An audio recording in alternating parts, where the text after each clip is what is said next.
نحمده ونصلي على رسوله الكريم اعوذ باللہ من الشیطان الرجیم بسم اللہ الرحمن الرحیم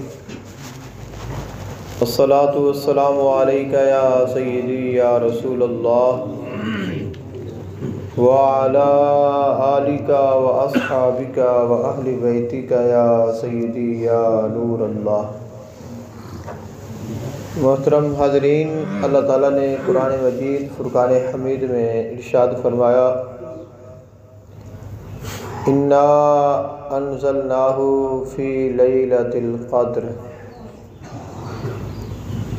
بے شک ہم نے قرآن مجید فرقان حمید شب قدر میں نازل فرمایا۔ ماہ رمضان المبارک کا تیسرا عشرہ جاری اور ساری ہے، اور آج 23واں روزہ رکھا جا چکا ہے۔ باقی ہمارے پاس چند ایام ہیں اور ہمیں احساس بھی نہیں ہونا اور یہ ماہ مبارک گزر جائے گا۔ لہذا جو وقت بچا ہے اس سے جتنا ہو سکے زیادہ سے زیادہ فائدہ اٹھا لیں۔ تیسرے عشرے کی جو دعا ہے وہ اللہم اجرنا من النار، تیسرا عشرہ جہنم سے آزادی کا عشرہ حضور اکرم عالم صلی اللہ علیہ وآلہ وسلم نے ارشاد فرمایا ہے۔ اگر ہم نے اپنے لیے دعا کرنی ہو ایک کے لیے تو اللہم اجرنی من النار پڑھیں گے، تو جتنا آپ سے ہو سکے آپ اس کو پڑھیں، اللہم اجرنی من النار۔ اگر آپ زیادہ ہیں یا آپ چاہتے ہیں کہ میری دعا میں دیگر مسلمان بھی شامل ہو جائیں، میرے اہل خانہ بھی شامل ہو جائیں، جتنے لوگوں کے لیے آپ چاہتے ہیں کہ میں دعا کروں وہ سارے اس میں آ جائیں گے۔ بس آپ نے اجرنی کو اجرنا بنانا ہے۔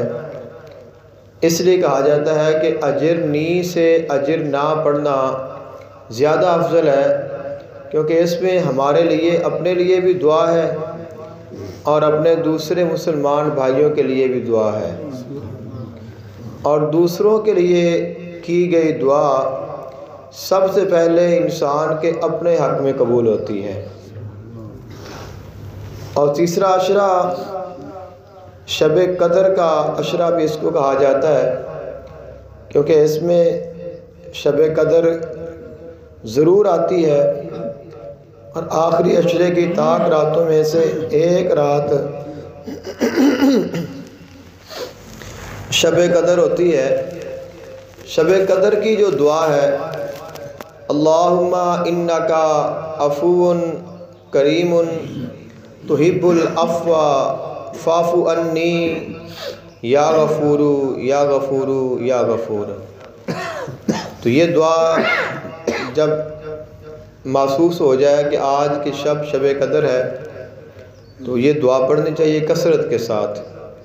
لیکن اگر کوئی ویسے عام طاق راتوں میں بھی اس کو پڑھے گا تو اس کو پورا فائدہ ہوگا۔ اس میں بھی ہم اپنے لیے یعنی اکیلے کے لیے بھی کر سکتے ہیں اور سب کے لیے بھی کر سکتے ہیں۔ تو اگر اپنے لیے دعا کرنی ہو تو فاعف عنی پڑھیں گے، اور اگر کوئی چاہے کہ میں دعا کروں اور میری دعا میں تمام لوگ شامل ہوں تو وہ فاعف عنا پڑھے کہ اللہم انکا عفو کریم تحب العفو فاعف عنا یا غفور یا غفور یا غفور۔ اس کے علاوہ جو شب قدر ہے اس میں مخصوص قرآن پاک کی صورتیں بھی پڑھی جاتی ہیں۔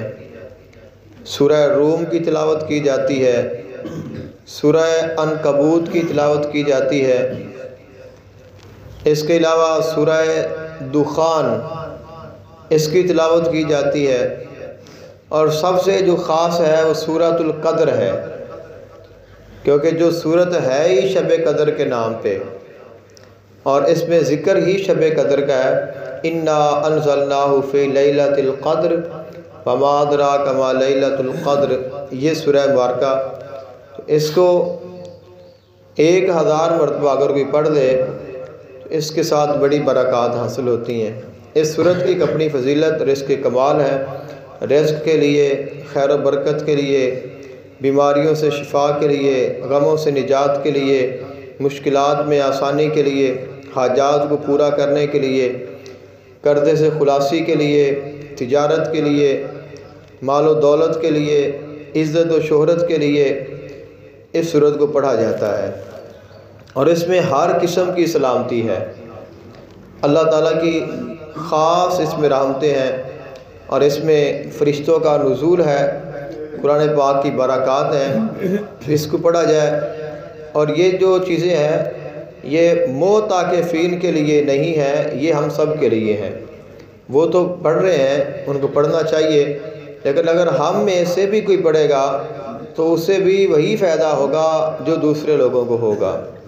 اور ایک آخری بات کہ صرف ماہ رمضان کی راتیں ہی فضیلت والی نہیں ہوتی، اس کے دن بھی فضیلت والے ہوتے ہیں۔ تو اگر کوئی رات کو عبادت نہیں کر سکا یا نہیں ہو سکی تو اس سے چاہیے کہ وہ دن میں کر لے، کیونکہ یہ راتیں بھی ماہ رمضان کی ہیں اور یہ دن بھی ماہ رمضان کے ہیں، اور اس کی تمام گھڑیاں، تمام اوقات، تمام لمحے ایک دوسرے سے بڑھ کر قیمتی ہیں۔ دعا ہے اللہ تعالیٰ عمل کی توفیق عطا فرمائے۔ افضل ذکر لا الہ الا اللہ، لا الہ الا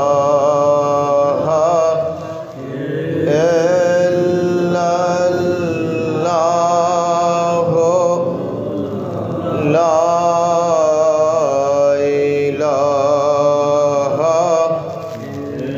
اللہ محمد رسول اللہ۔ الصلاۃ والسلام علیک یا سیدی یا رسول اللہ، الصلاۃ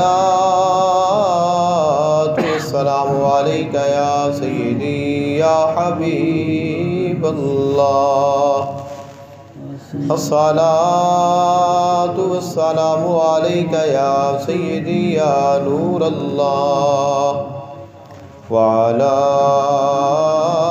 آلک واصحابک واہل بیتک یا سیدی یا رحمت للعالمین۔